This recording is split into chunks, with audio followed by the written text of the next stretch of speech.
பண்ணு. சும்மா அவுகைனா இலைக்கு அனைத்தவே மில்லத்தை இப்ராஹிம ஹனீஃபா. உண்மை மார்க்கத்தில் என்ற இப்ராஹிம் இருக்கிறாரே, அவருடைய மார்க்கத்தின் பின்பற்றுமாறு நபியை உமக்கு நான் கட்டளையிடவில்லையா? இதுதான் முக்கியமானது. நாம் நம்முடைய வாழ்க்கையில எதை ஃபாலோ பண்றோம், எதை கற்றுக் கொடுக்கிறோம், எதை தெரிஞ்சுக்கிறோம், அதற்கான அடித்தளத்தை இந்த நவீன சாதனை ஏற்படுத்தினால் அது நன்மையானது. நம்முடைய இறையச்சத்தை பாழாக்கினார், நல்ல சிந்தனையை கெடுத்தால், குடும்பத்துடைய அமைப்பை கெடுத்தால், நம்முடைய மார்க்க அறிவை கெடுத்தால், நல்ல சிந்தனையை கெடுத்தால், அதனால் நமக்கு தீமைன்னு முடிவு பண்ணி. உங்க உள்ளத்துக்கு ரிலாக்ஸ் கிடைச்சா அது நன்மை, ரிலாக்ஸ் கிடைக்கல அது தீமை.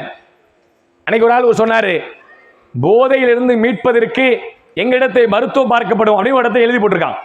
ஆனா இப்ப நவீனமா எப்படி எழுதி போடுறானா, உங்கள் பிள்ளை செல்போனில் அடிக்ட் ஆகிவிட்டானா அவனை மீட்பதற்கு மருத்துவம் பார்க்கலாம். செல்போன்ல எப்படி ஆயிட்டானா, தயவு செய்து சொல்றேன் தாய்மார்களுக்கு, பிள்ளைங்க சாப்பிடலன்றதுக்காக மட்டும் போனை மட்டும் கொடுத்துறாங்க. யாருக்கு சாப்பிட்றதுக்காக போன் கொடுக்குறவங்க யாரு? தயவு செய்து கொடுத்துறாங்க. உண்மையை ஒத்துக்கிட்டீங்க, சந்தோஷம், அல்ஹம்துலில்லாஹ். உண்மை, தயவு செய்து என் பிள்ளை சாப்பிடல. அன்னைக்கெல்லாம் எப்படி இருந்து சாப்பிடலன்னா கதையை சொல்லுவாங்க, வீட்டை வெளியே கொண்டு வருவாங்க, அதை பாரு தாட்டி சொல்லுவாங்க, ஆடோ காட்டுவாங்க, மாடை காட்டுவாங்க. இன்னைக்கு என்ன ஆயிட்டோம், செல்போனை காட்டி காட்டி சாப்பாடு திட்டுறோம்ல. இது என்ன செய்யறதுன்னா, அவன் மைண்ட்ல அதையே பார்த்து பார்த்து பார்த்து பழகி அவன் மூளை உணவு சாப்பிட்னா கூட போன் பார்க்கணுன்ற அடிக்ட் ஆயிட்டான். செரிமான பிரச்சனை, மனக்கோளாறு, புத்தி கோளாறு, சிந்தனை கோளாறு, நினைவாற்றல் கோளாறு எல்லாத்துக்கும் காரணமா இருக்கு. செய்ய வேண்டிய நேரத்தில் அது செய்யாதனால. யாரும் அப்படி செஞ்சிடாதீங்க. சில பேருக்கு அப்படி செய்யறாங்க.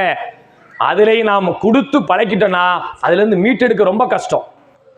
அப்படியே பரிதாவிக்கு என் கண்மூடிய சில எங்க குடும்பத்தில் எங்க பில்டிங்ல இருக்க ஒரு பிள்ளையை பார்க்கிறோம். சாப்பிடணும் அப்படின்னா போனை கொடுத்தா சாப்பிடும், இல்லட்டா அழுவும், கீழே விழுந்து பிறண்டு அழுது பில்டிங்கே ரெண்டாக்கிறோம். அப்படிப்பட்ட நிலைக்கு ஏன் தள்ளினாங்க? நம்ம அப்படி பழக்கிட்டோம், அதனால போயிட்டாங்க. அதனால் உங்களுக்கு எவ்வளவு பிரச்சனை வருது. ஐயோ மன உளைச்சி, என் பிள்ளைய சாப்பிட தீர்த்த முடியலையே, போன் இல்லாம செய்ய முடியலையே, இவன் திருந்த மாட்டானே, இவன் மாற மாட்டானே. அவன் மாறாததுக்கு